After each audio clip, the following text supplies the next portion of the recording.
Hello and welcome to the Host CEO.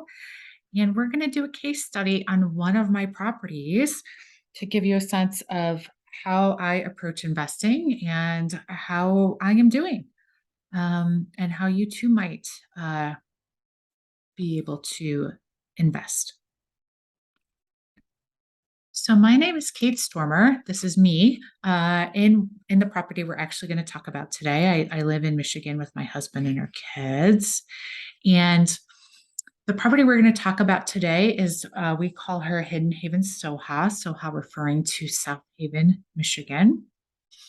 And if you're not familiar with the Mitten State, South Haven is actually in the southwest of the state, and it is a Lake Michigan community.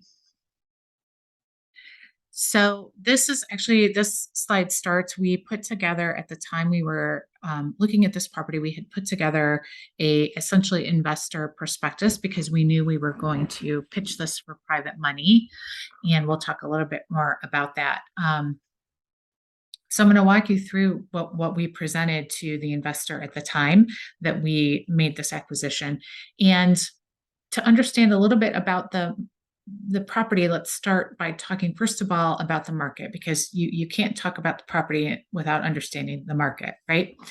And so this data was pulled at the time we were looking at the property, which was in 2021. So it does not necessarily reflect what's happening today. But at the time that we did this analysis, there were 812 active rentals, short-term rentals in the market. This data is pulled from AirDNA, which is the data source I use. I've looked at others, but I find it is the most accurate.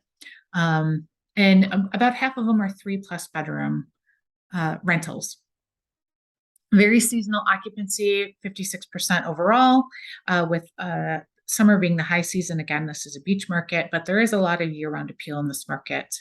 From a regulatory perspective, in terms of how they regulate short-term rentals in the market, that is handled at the locality level. And for South Haven City, they are very regulated. They have a cap on the number of licenses that they issue, and they have a number of requirements to be eligible for a license.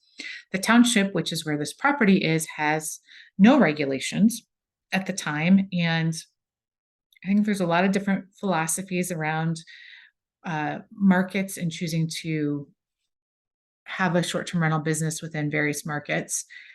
My mentor will not buy if it's not in a market that has regulations in place, because he is concerned that regulations will be put in place that will essentially take his ability to operate away.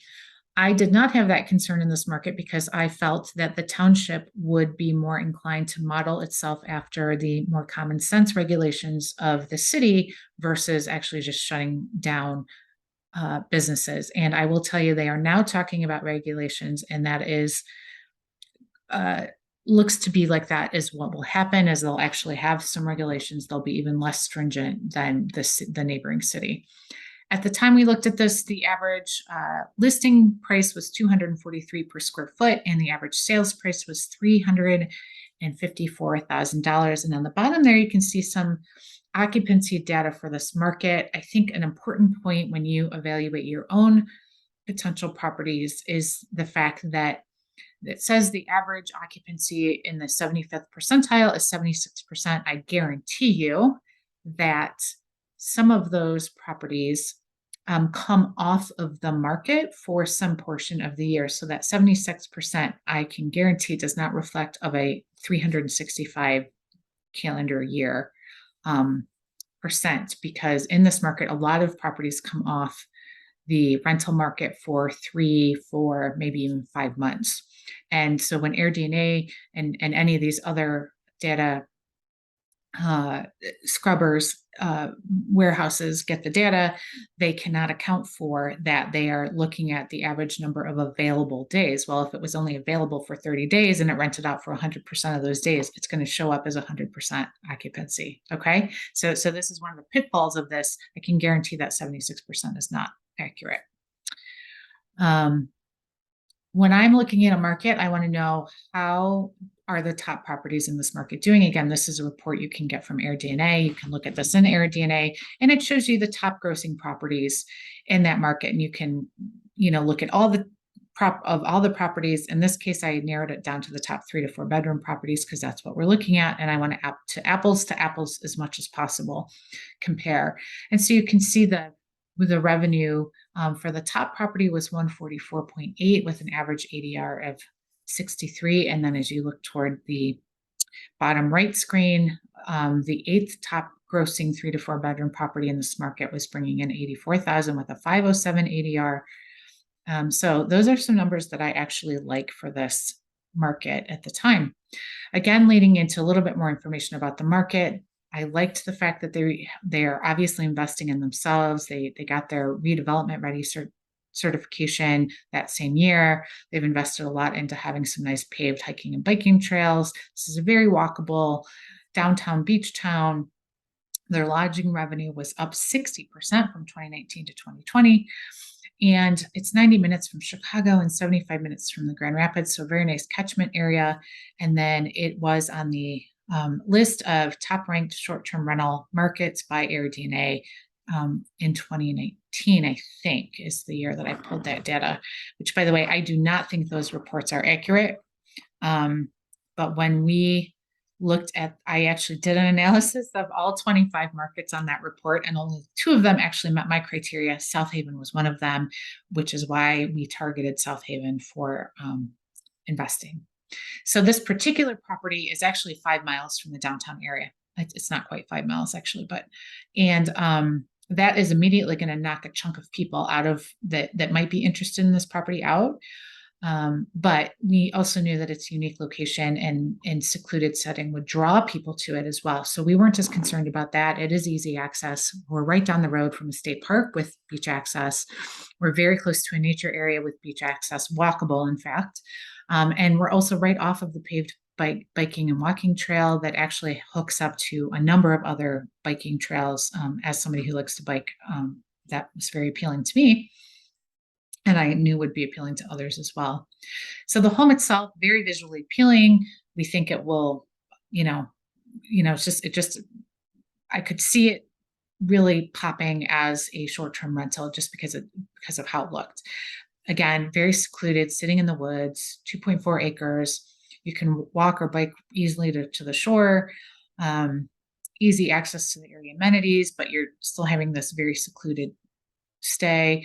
The fact that it had a pool, the pool obviously needs to be rehabbed. It has a lot of outdoor space, to hang out. And then we thought, given the acreage, maybe we could expand eventually, maybe put a teeny house or something like that on it. It was built in 1977. It was had a number of upgrades made to it by the owners, who we think got exhausted. They clearly had some issues managing contractors. It's on well and septic. It is in township. So we felt that we could, refinish the in-ground pool, upgrade the landscaping, complete those renovations. And then this particular space they called the artist loft. And it's just this 800 square foot shell with this beautiful ceiling and all these windows. So we knew we could do something fabulous with this. And so when we put this together, I always start conservative. I tend to be conservative with my numbers. So I thought, okay, what's the baseline? What's the minimum this thing is going to do? So I thought, okay, we went through, we looked at the income potential. We looked at the top properties. And I typically like to base it on what are the 50th percentile properties doing. So we put in 600 a night because we do have the pool, and 55% occupancy, which gets us to just about 120. They were asking for 24.9 for the property. So when we went through that, we also assumed about $80,000 in rehab cost. I am pretty thrifty, so I was on the lower end for my furniture interiors package, especially knowing that we were going to hit this as a luxury property and a luxury price point. And I will say that because we were buying in the fall, and this is a high summer season, you tend to make most of your money in the summer, and then you're just kind of hoping to cover your costs the rest of the year. So we had a high level of holding costs for reserve on this property. And we knew with our loan assumptions that we were going to be getting a commercial, they call them a debt service coverage ratio, or a DSCR loan. So that usually has a higher requirement for the percent down on the loan.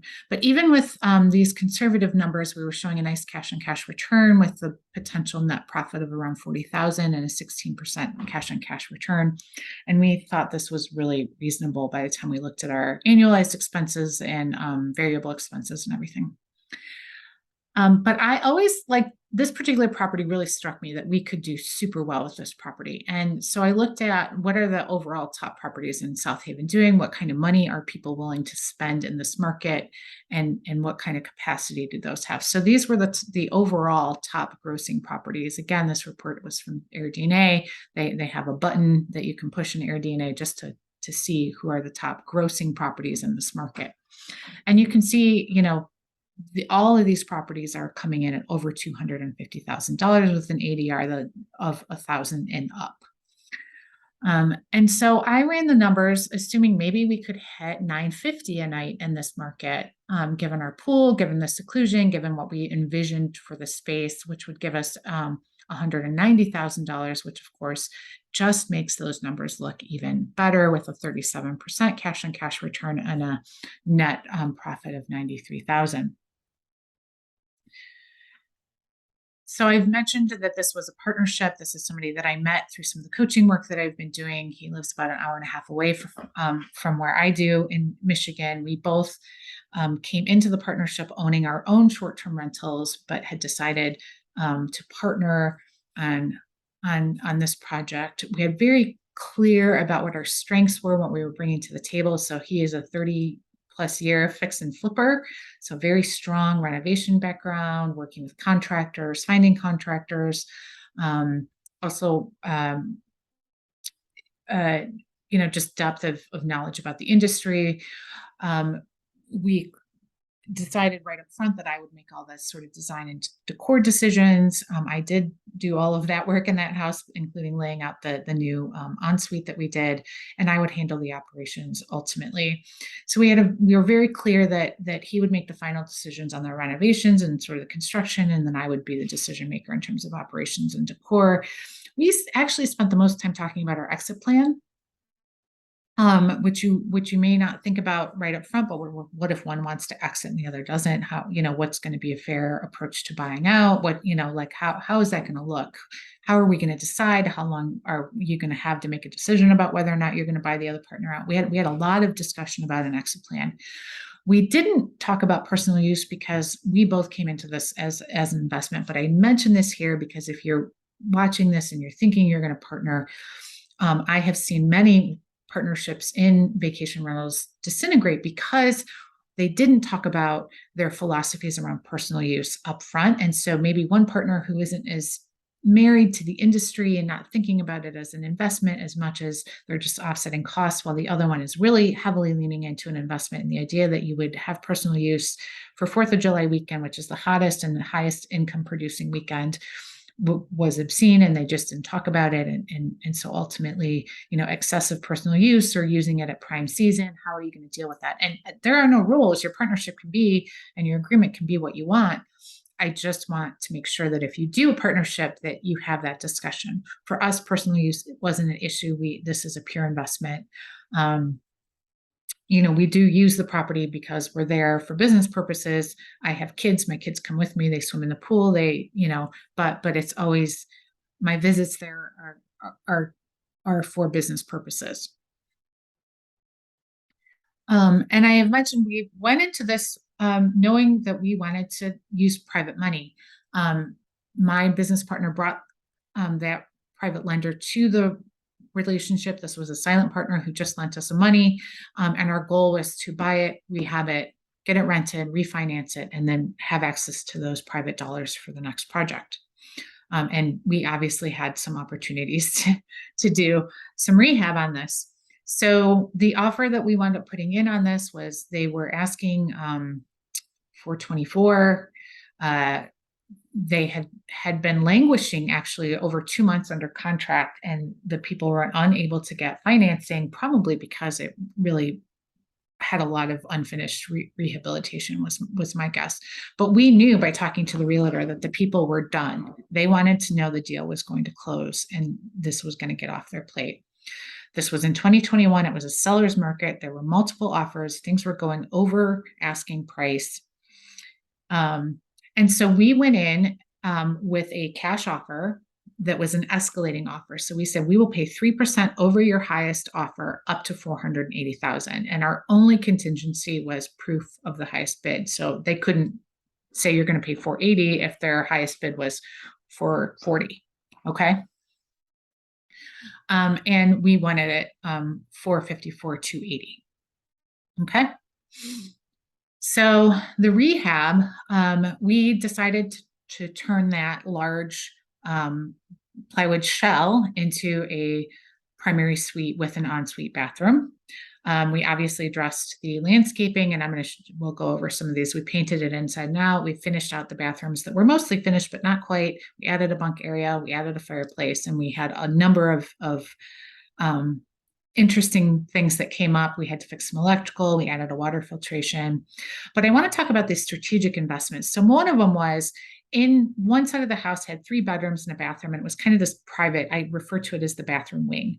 And they had this niche in there that was a desk niche. And we actually moved the wall over and built in these bunks. This is part of our strategic investment because that gave us 2 more beds. And if, say, they were bringing kids or they had teenagers, that really did meaningfully increase the number of people that could stay in this house, right? And we've since actually added some curtains to these bunks as well, so the people sleeping there can have a sense of privacy. The other investment was we knew we wanted this open year round and we wanted to draw people. And you're sitting in Michigan in this beautiful space with lots of windows, and you want a fireplace, right? You're watching the snow fall outside through all these big, beautiful windows. You want a fireplace. So this was actually a pretty inexpensive investment, but we, obviously chose to make it. This is the still in progress version of it. And then obviously a big reason we got this property was also for the pool. There are not a lot of rentals with pools in this market. It's a hot summer market. So we put in a pool. We put in a pool heater. This was a big investment. A big chunk of our rehab effort was for this pool. And it looks great. We actually didn't have the pool up and running when the rest of the house was up and running. So our first few guests did not have access to the pool. They had access to an eyesore, but we still rented it out, which was exciting. Some of the other things we did was just add some decking, and you can see, we have a nice outdoor space now on the outside that we added. And by the way, all this was pretty low. We did the basics here, knowing that in 5 years we might have to pull this out and put in some truck decking or something. But for the moment, we wanted to stay in budget. I want to talk as well about where we chose not to invest. So this was a real discussion point because I could see this is the back side of the house that was screaming for this more rustic sort of fire pit area where you can have a guitar and s'mores and all this, right? But there was no decking. There was no walkway from those 2 doors that you can see off the living area. And I really wanted to put in something, but we chose not right now. That was our answer, not right now. And I will tell you, this is probably the thing that is most mentioned in our reviews is this secluded, rustic fire pit area. People just love it. They just love to sit in, they're this wooded, fire pit area. And they just love it. And we chose not to invest in doing anything in the back of the house because, you have to draw a line somewhere. There were many other things we chose not to invest in as well, but this was one of the key ones. And I still chuckle at how often people comment on it. So let's talk numbers. So we purchased at 454. We had to pay off our private money lender when we did refinance almost 7 months into the project. Our renovations came in around 76,000, which included adding the bedroom, the bathroom, the pool, the decking, the fireplace, the bunks, and a million different projects around the place. Our furnishing and setup cost came in still very reasonably at 33,000. And then again, we, held it and didn't go live until, it was listed for months, but we really didn't go live until mid-June. And then we even had to block off some time in July to finish the pool. And then our refi costs, because we bought 2 points, were pretty high at 26,000. So our all in on this property was 629, so 630, if you will, for the purposes of the next slide, which is how do we do? So we're all in at 630, and our appraisal when we refied came in at 720. And so by the time we did refi, the mortgage rates were going up considerably. So we locked in at 6.8, and we did not take all of our money out because we didn't want to have that high of a mortgage payment. So we left some money in the deal, and we pulled out 529, which allowed us to pay off our private money. And our annualized expenses are about 93,000, including our mortgage payment, and our projected income is around 140. And that is the conservative estimate, by the way. Our projected income is around 140 at this point. So we think we're going to get about 46,000 a year net profit on this, and our cash on cash return for those funds that are in it are 44%. And I just want to talk about our actual income since we've gone live. In 6 months, our actual income was 77,000. Our actual ADR is coming in about 720, and that's our first 6 months. And I think we are going to just knock this out of the ballpark, to be frank. So again, I'm Kate Stormer, owner and founder of the Host CEO. We love to help you enjoy the profits and the perks of vacation rental investing. So wherever you are on your journey, whether just getting started or you're wondering how to optimize your existing property, I am here to help you as a one-on-one coach, or just somebody to bounce ideas off of. Whatever you need, I am happy to help. So press that little button to book a consult with me, and let's talk about what you need.